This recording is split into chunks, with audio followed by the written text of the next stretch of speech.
doing this as safe as I can. I have things glued down, and I wanted to take you on the drive with me from home to the cabin. It is Sunday, and it doesn't matter what day it is. Toronto is an hour from Toronto. And I just wanted to, and I knew that I would be in traffic, so I would be very safely be able to do hands-free. My hands are on the wheel. My hands are on the wheel. So I wanted to come to you and tell you a little bit about why I started this channel. I actually started my YouTube channel December 2015, so that is 9.5 years ago, a little over 9.5 years ago. And I started it because I was teaching a lot of arts and crafts, and it was a great way to make tutorials and film them and put them online for my students and potential new students. Oh, go ahead. Sorry, I'm gonna let this guy in because I cut him off before. Alrighty, okay. So 401, and I'm approaching 40 kilometers an hour. So I started the channel for arts and crafts, and I always knew I wanted to do something with it, but I didn't know what. And now that I'm retired, I have the time to do it. So I want to do it. Plus, my son, 25-year-old son, is loves YouTube. It's pretty much his only source. Like, he doesn't watch television and doesn't watch movies. Like, he does, but he doesn't really. Doesn't have a phone. He's using my old, many years old cell phone. He's just lovely, but he, you know, for learning and just things that he likes, he does a lot of YouTube, and he's a brilliant photographer and videographer. He, I think I might have posted, I'll have to take a look. He does a lot of nature videos up at our cabin. We've owned our cabin now 15 years, and he does a lot of, we have a beaver dam, and he's really great. And he kind of always had it in the back of his head that he would like to build a YouTube channel. And I thought, what better way to encourage him than to just do it myself? I have ADHD. My son and husband have ADD. My late daughter, Emily, she had ADHD. So the filming and editing and the whole bit, I used to love doing that because I taught a lot of Skillshare courses. And so I would videotape them and edit them and put them online. So there was a lot of, I did that and I enjoyed it, but I don't know, as I'm getting older, the whole editing thing, I just have a problem starting. So I thought the best way for me to actually start and get it done is do some YouTube live videos. This way I don't have to edit them. Everything is coming from pretty much the top of my head. I have some subjects that I thought I might chat about, because I know that there's going to be a whole bunch of slowing down. So I thought, well, the safest way to do it would be secure the camera to the passenger seat as I drive from home, which is the GTA, the Greater Toronto Area, up to our cabin, which is on the 45th parallel in Ontario. So that is halfway between the equator and the North Pole. I'm going up, usually the three of us spend pretty much the whole summer there. My husband retired 3 years ago, and he loves it. He's been up there way more than we have. The older I get, the harder it is for me to be up there in the winter time. And the winter is beautiful, but we're off the grid, which means the heating source is wood. And when we get there, if it's like 20 below, the cabin's not much warmer than that. It's probably like 15 below zero Celsius. And when it's that cold, it takes a long time to heat up the cabin. And I used to, when we'd heat it up in the winter to about 10 degrees Celsius. So what's that, 50 something Fahrenheit. And that was it. So being an artist and a crafter, it was super hard for, even at 50 degrees or 10 degrees Celsius, doing crafts up there. And that's, doing crafts up there was just hard. My fingers were freezing. So I stopped really going in the winter. My husband goes up a couple times and checks out the place. But it's beautiful up there. It is Halliburton Highland, so it's very mountainous and hilly, and we're on the top of a hill, and it's just beautiful. And my husband loves his motorcycles, and so he goes out like every single day. We have 2 motorcycles. One is his, and one he bought because when he retired 3 years ago, I had said, you know what, I used to ride around on a moped. How hard is a motorcycle? So I got my M1 in Ontario, my motorcycle license, and I signed up for a course to get my M2. He bought a motorcycle. Good thing he loves it. And he started teaching me, and I can tell he could tell. I just wasn't comfortable. I was afraid, and I failed the course, the M2 course. I had no confidence. So now he has 2 motorcycles. And he recently met his brother halfway from his brother's house in the States to from our house, and they met in kind of the corner. It was Virginia, North Carolina, Tennessee, that whole beautiful mountain area, like the Smoky Mountains. And because we'd driven through the Smoky Mountains a couple of times on our way to and from Florida, from Ontario, Canada, and we just loved it. Just fell in love with the place. And like I said, you gotta go, you gotta ride your bike here. So he did that a 3 months ago and loved it, and I think he's planning on doing it again. So my son and I have booked a week at Disney for the week that he'll be away, and we've always wanted to do like a mother-son Disney trip. The 3 of us go often, my husband and my son and I. We go to Florida a lot, a couple times a year since retiring, and we just love it. And I love driving. We have the time. Our son works seasonally, so he's able to come with us. So we're gone like 3 weeks, 4 weeks, and we just take our time, and I love it. So even though I'm retired from teaching art, and I've retired from being a travel agent, I still have so much that I want to teach. I guess once a teacher, always a teacher. And there's so many things that I want to share. And as a retired person, I feel kind of like the old aunt, the old 60-something aunt that has stuff to share. And I like things. I like doing things. I have ADHD, so, and I will say that a lot. And I think we're in traffic again, so it's nice and easy to do this. Let me see. Have a sip. I've got my coffee with a little bit of artificial vanilla.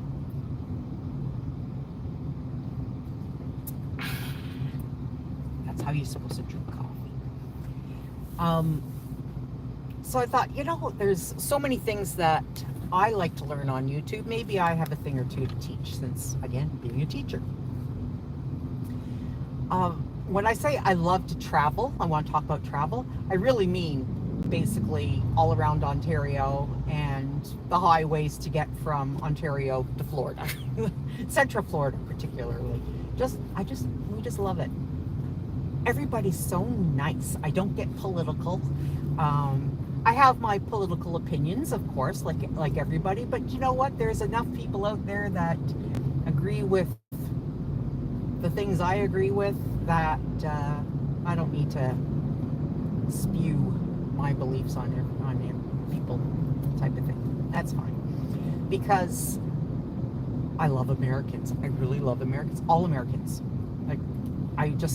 We have only ever met amazing people. And we stick around enough that it's not just a nice friendly hello type of thing.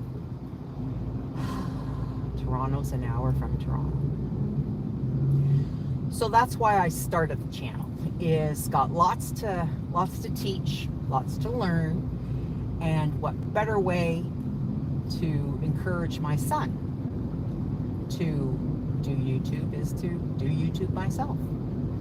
And like I said, lives are good because I just do them, post them. I don't have to edit them. I eventually will edit, make some videos and things like that. But I really love live streams myself. Like I watch a lot of live streams, especially like a lot of Disney live streams. I watch a lot of the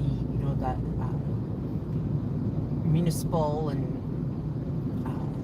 live cams that people have. Beach. We went Deerfield Beach because my ADHD does require or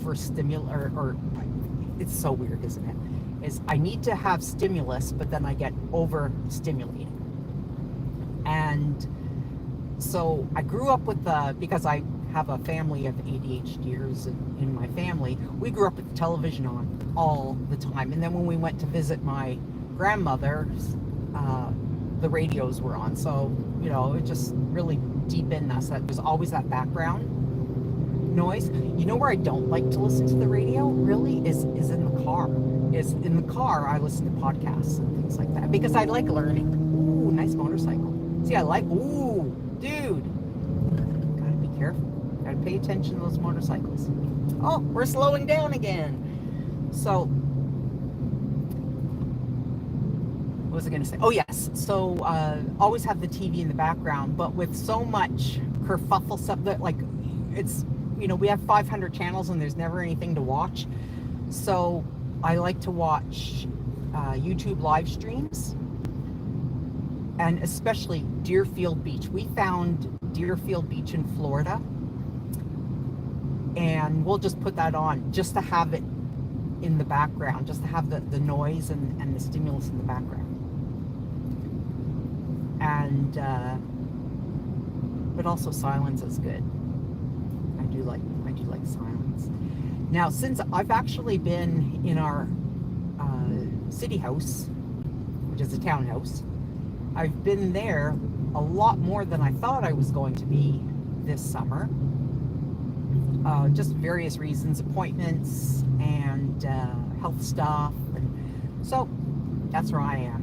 And because my weekends aren't really weekends, I never really know what day it is.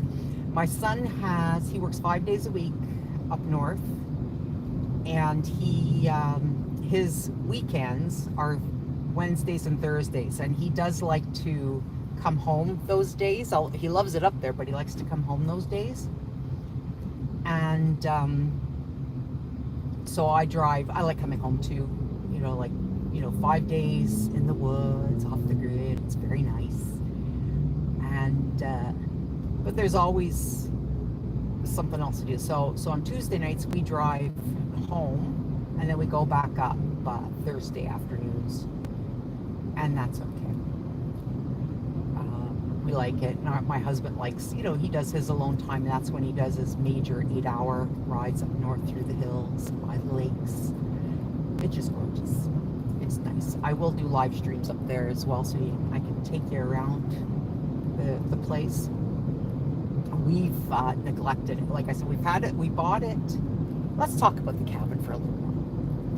We bought it in 2010. And if you watched my other video I told you about our daughter who passed away at 27 years old, a little over 4 years ago, from complications due to a heart transplant that she had 18 months earlier. Oh, look, another accident. And it was around 2010 that she started to get really, really sick. So we stopped traveling a lot around that time, because we never knew if we'd be somewhere. We'd be, well, definitely in the States. It's hard to get insurance and things like that. So we stopped really going to the States, and stuck around Ontario so that we can be close to the hospitals that she went to. At the time, she was still at Sick Kids. She was a teenager. Sick Kids is Toronto's hospital for sick children. We all call it Sick Kids. And then she went over to the General when she was 18, but really she should have gone over to the General when she was 15 or 16. She was way more mature than being around Children's Hospital. So, and we were always at the hospital. Like every 3 weeks there was an appointment or a test or something going on. So what we had done is, instead of traveling, we bought a cabin, and it was really reasonably priced, because we had started out as campers. Like we always went. We went camping for, like, in a tent with the kids, and even before that, when we were even dating in the 80s, we went camping in a tent. And then when it looked like, okay, we're going to be camping a lot, we bought a tent trailer. Loved it. It was great. But after a few years, I got really fed up of booking things, because, like I said, we often had to cancel things because we never knew about Emily's health, and we'd book something and have to cancel because that's just how our life is. And we're very used to it and very happy to do whatever it took to give her the happiest, healthiest life that we could. So we wouldn't know if we were going camping until like maybe Wednesday, Thursday. And trying to get a campsite on, a day or two before that, it was like impossible. It's like we'd call around, we never got our first choice and things like that. So I got really fed up of never, always booking something. So then we sold the tent trailer and bought, you want to cut me off, I like your car. And then I bought a permanent trailer in a campground. It was like campground / RV park, and had an in-ground pool that was freezing. But so we did that, and it was only 25 minutes from our house, which was great. Like we just pop up and go for lunch if we wanted. And then after a couple of years of that, I got fed up staying in one place. So sold that, and we went back to tent camping. And then in 2010, my husband said, if we don't buy a cottage, we never will. If we don't buy it now, we never will. So he figured out how much money I would throw in and he would throw in. We don't have joint bank accounts. We just a few months ago got a joint bank account. I've been with this guy 40 years, and we don't fight about money. We don't. So there you go. So I threw in some money, he threw in some money, and we knew what we could. We knew what area we wanted, and we just, we kind of didn't know exactly what we wanted. And I knew I didn't want to be on a lake, because every time we looked at lakefront properties, they didn't have a lot of land. They were noisy because everybody's on the lake, and they were like far more expensive than buying in the woods, and the taxes were crazy. So we knew we didn't want a lake, because, and then you're stuck with that one lake usually, and we want to go to all kinds of lakes. So we knew the area that we wanted, and I looked online, mls.ca, and I looked online, and I found this cabin, and I saw the picture, and it was green, and that's our son Evan's favorite color. So I thought, oh, it's green, and it said waterfront, and I thought, waterfront? No. So I looked, and what it has a creek going through it. So we do have water, but we're not on a lake. And there's like take 4 steps and you're tripping into a lake, because there's a lot of lakes in that area. So we're not stuck with one lake. I can't believe it takes me this long to get here. It used to take me 20 minutes to get to this particular location. All right, so I saw, and then it said off the grid, but it has like solar panels and things like that. I thought, oh, that totally spoke to my hippie retreat that I wanted. So we went to see it, and oddly enough, it was on the same road as a campground we used to go to all the time. And as soon as we pulled in, I could tell, I can read my husband, and I thought, oh, we're buying it. And we looked around, and it was great. We just loved it. And the guy that owned it before us really did a lot of work on it. It was a lot of cosmetic work that he did, which was nice. And I didn't realize that it really was a fixer-upper. Just, it looked good. And then that was the same year. So it was basically our retreat. Like, we just, on weekends, we were both working at the time, and that was our retreat.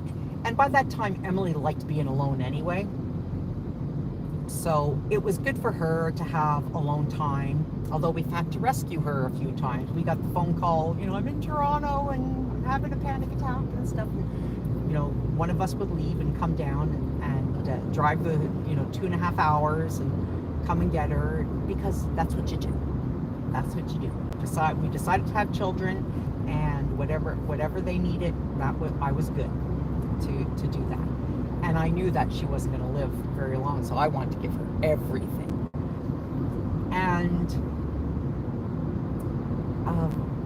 so anyway, it worked out. It was our retreat, and we were there for a few years. And I was seeing a psychiatrist off and on. I would go into therapy for different tougher parts of my life. And I was in therapy, and the therapist said, and I just kept talking about how I love being at the cabin. And she said, what do you like so much about it?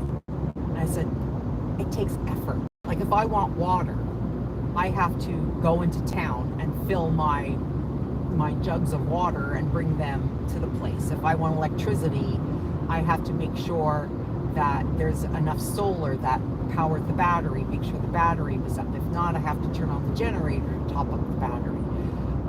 I like that if I want to get warm, I have to heat the wood stove. And she goes, so like survival mode. And I go, yeah, I guess so. I guess it's survival mode. She goes, you've lived your life in survival mode. Like, my whole life was survival mode. So the cabin was very comforting for me. And it never occurred to me, but yeah, I guess so. Well, I'm 60 now, and it's not, it turned from retreat to potentially, is this where we want to move to? Maybe we want to live up here. But it started, like I said, to get really hard to go up in the winter.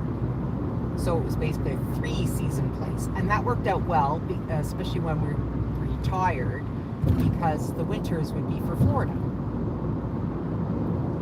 And just an aside here, I'm super frugal, and we are not wealthy, but man, my frugal. So we've built our life around frugality and doing the things we want to do. And we worked very hard for the things and the trips and the stuff. And I will teach you how to be frugal as well if you want. So yes, we have a cabin in the woods, and yes, that's paid off, and yes, we have a townhouse in the city that's paid off, and yes, we go to Florida when we want, because we save our money like crazy and the whole bit, and we work very hard. So after a few years of being up north and it being our nice retreat and place, that fed our survival bits, and Emily too. Emily, her whole life was just surviving, trying to survive. That when she, sorry buddy, I cut her off. So we neglected the place for years, but because it was just cosmetic that the dude did before us, you know, if you don't keep up with the painting and you don't keep up with when the plaster drywall starts to break and the steps and outdoor painting and stuff like that, the place is falling apart. So it looks really bad. It really needs a lot of work. But because it was a retreat, we just went up there and we didn't want to work. We just wanted to be up there. And when Emily died, January 2021, oh, my hand's cramping. When Emily died, and we thought, you know, maybe we don't have to be, you know, beside the hospital all the time, so maybe we can live up there. And then we thought, whoa, like this place needs work. So we started to do a little bit of work, and I replaced my daughter with chickens, because the year earlier I had said to her, Emily, the summer earlier, I said, next year I'm getting chickens. I'm gonna buy them in the spring as day-old chicks, and I'm gonna raise them for months and months and months, and at 20 weeks or 24 weeks they'll start laying eggs, and then when they're like 30, 36 weeks, I'm gonna sell them to a homesteader up there, and I could just do this every year. And I did for 4 years. We had chickens, and this is the first year, the 5th year, I thought, oh, I should get my chickens, but I didn't. And I always said I replaced my daughter with 10 chickens every year. So I'll talk about the chickens again another time. But we loved having chickens. It was great. We never use them as meat chickens, just for their eggs, and you know, you'd end up with like 200 eggs, and we'd give a lot away. And then I started beekeeping. Yep, because you know, your daughter dies, what are you going to do with all the money you're not spending going into Toronto? You buy a bunch of bee equipment, and you buy bees and the whole bit. And after a while, I loved it. Bees don't sting like you think. I loved it. I learned so much. And I still have some brand new bee equipment, and the bees did die over the winter because it's flipping freezing over there, and like a whole bunch of bees usually die, like 30-50% of bees will die. And bees don't need us. They don't need white boxes to live in. Bees are fine. So, but I wanted to be a beekeeper, and so I did that. So I was a chicken mom and a beekeeper and growing my garden, and I thought, oh, I love homesteading. So I thought we gotta be homesteaders. That this is it. We gotta buy a homestead. And I kept looking around. Ooh, that guy almost hit me. Good thing I'm a conscientious driver. Oh, that's my water with, can you see it? Yeah, my water with my lemon and ginger. Oh, that's nice. I'm intermittent fasting. I've been doing that for a couple of years now. We can talk about fitness and weight loss and things like that too. So I'm going to wrap this up in a little bit. I just wanted to, I knew going across Toronto I'd have plenty of time to do this, and I'd have my hands on the wheel. So that's basically me, kind of, sort of. There's a lot more to me than that. So what I want to share is a lot of frugal stuff, especially traveling, and especially Disney, because Disney to me is so overpriced right now. And they can, people are still going, and people are still doing the whole thing. But we discovered 2-bedroom Airbnbs near Disney. It's such an oversaturated area with condos and gated communities and things like that, we love that now. We love our 2-bedroom Airbnbs because it's myself, my husband, and a 25-year-old son. He needs his privacy. And so we've discovered that. we like renting. We don't like buying for the same reason as then we're stuck to one place. So every year, or every a couple of times a year when we go, we'll do like we go all over. I'll do that another time. I'll tell you all about that. But we'll talk about travel. We'll talk about Disney. We'll talk about road trips. We'll talk about frugality. We'll talk about arts and crafts. Even though I'm retired travel agent and art teacher, I still make art. I'm a zero waste artist. So I take stuff and make it into other stuff. And then I taught about that a lot too. Never gonna be there. I can't believe this. We're slowing down again. So that's me. I wanted to just pop on. You can drive with me for a little bit, and let's chat and let's see what we can do. I'm basically going to be parked here on the 401. So thank you so much. It's been about 31 minutes. I'm going to sign off, and thanks for coming with me.